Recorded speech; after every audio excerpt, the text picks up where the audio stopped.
Akbar, Allahu Akbar, Allahu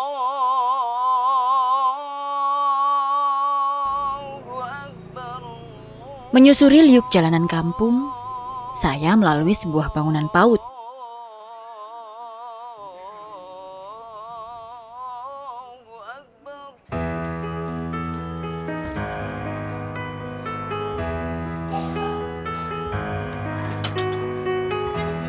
Yuliati, guru sekaligus pengelola PAUD, terlihat tengah mengemas barang-barang sekolah yang sudah berdiri sejak tahun 2008 ini. Tak ada kepastian apakah sekolah ini akan mendapat tempat pengganti atau tidak setelah dieksekusi nanti. Tanahnya tanah siapa, Bu? Kalau yang mana tuh? Ini tanah PAUD-nya. Kalau ini kan tanah wakaf. Tanah wakaf ya. Berarti bisa diurus nggak, Bu, itu penggantiannya sama? Tapi wakaf cuma hanya PBB doang. Kalau sertifikat kan sini kan nggak bisa sertifikat. Paling girik doang ada. Kalau saya ada girik rumah. Gitu. Tapi Bu nanti juga pindah ya berarti ya? Saya iya lagi siap-siap, makanya nyiapin rumah repot, beberes, belum yang di sini. Aduh, udah temen yang satu guru juga beberes rumah, ngurus Ibu guru yang satu anak. Juga di sini ya? Ya di atas, karena kan kalau malam kan sini kan jam 7-an kan buat anak-anak ngaji. Lokasi PAUD yang berdampingan dengan area hiburan tak pernah jadi persoalan bagi Yuli. Seperti yang udah dilihat ya, sini kan udah pernah lihat, tahu sendiri kan. Kalau KP-KP itu kan kebanyakan ada di depan gitu. Jadi kalau penghuni warganya itu agak di dalam bawah sini. Jadi lagian kalau KP-KP itu kan dia kan aktivitasnya kan malam hari. Sedangkan kalau kita yang namanya PAUD kegiatan atau namanya posyandu itu pagi gitu. Bahwa di sini banyak juga ya, Bu, kehidupan warga yang memang jauh di luar dari bisnis kafe dan lain-lain, banyak. Nggak semuanya orang tuanya kerja di sini, ada juga orang tuanya kerjanya di luar.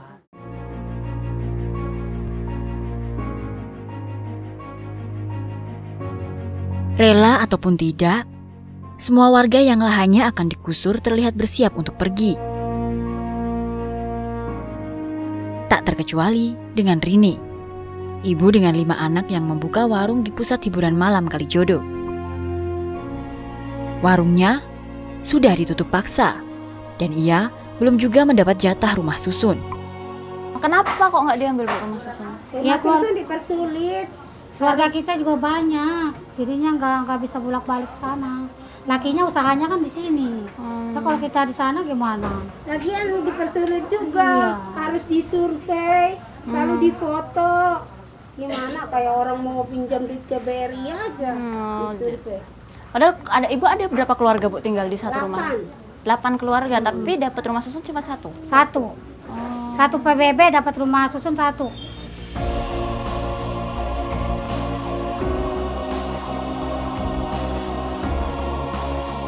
Kenyataannya tak semua warga bisa dengan mudah mendapatkan jatah rumah susun ini.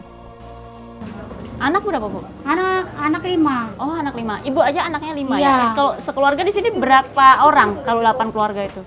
Ada kali 20 lebih. Banyak. 20 lebih Iya. terus. Dari cucu, buyut, cicit semua ada di sini semua. Jadi kita mah keluarganya nggak jauh-jauh, di sini semua. Ada yang tinggal di sana, ada yang tinggal di atas. Nih, Pak Ahok nih, gimana buat warga tuh? Udah marundanya susah, pakai survei. Tapi Ibu udah lihat ke Marunda? Udah sih. Bagus ya, Mas, saya akuin bagus tapi jauh. Jauh ya? Iya, saya kan Anak-anak punya- sekolah gimana kalau? Iya, makanya justru itu. Kita anak udah mau semester kelas 6. Nah, kita juga mau pindah ini juga bingung. Tanggung kan? ya, Bu, ya, anak. Tanggung. Sambil menunggu penggusuran, Rini mengais sebanyak mungkin barang-barang bekas yang masih bisa ia jual. Demi menyambung hidup, juga bekal pulang ke kampung halaman. Gebrakan untuk menutup Kalijodo dengan langkah cepat menuai banyak pro dan kontra. Diberantasnya prostitusi juga pusat hiburan malam mendapat acukan jempol serta apresiasi.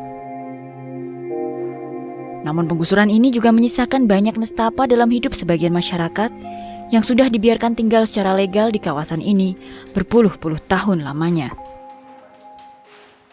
Ya kita ya soalnya kan dari kecil kita di sini, main di sini, Apalagi aku juga di sini kan kalau digusur kita juga nggak punya tetangga lagi, nggak punya tempat, ya kita gimana? Saya juga masih bingung untuk penempatannya di mana. Orang di atas sih Pemda sih menyuruh saya nyari lokalisasi tempat mau dibangunin. Saya bingung kok malah saya yang disuruh nyari. Ada juga mereka yang nyari. Ya kalau saya sih minta masa setahun sesuainya izin TDP sama SIUP ya. Sampai 2017 bulan 2 kalau kepengen saya tuh begitu. Jadi ada kepastian atau yang paling utama saya tuh mau cari lahan. Kalau dikasih waktu, kalau nggak dikasih waktu, saya juga berani cari lahan percuma.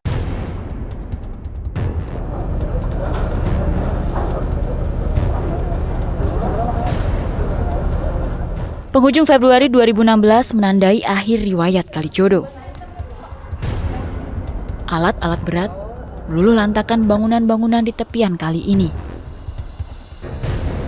Di tengah kampung, pabrik bihun legendaris pun tinggal cerita. Tien Hin Kwon pun menyerah.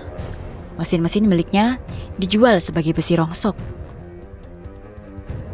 Harapannya pupus seiring dirubuhkannya kawasan hiburan malam terbesar di Jakarta ini.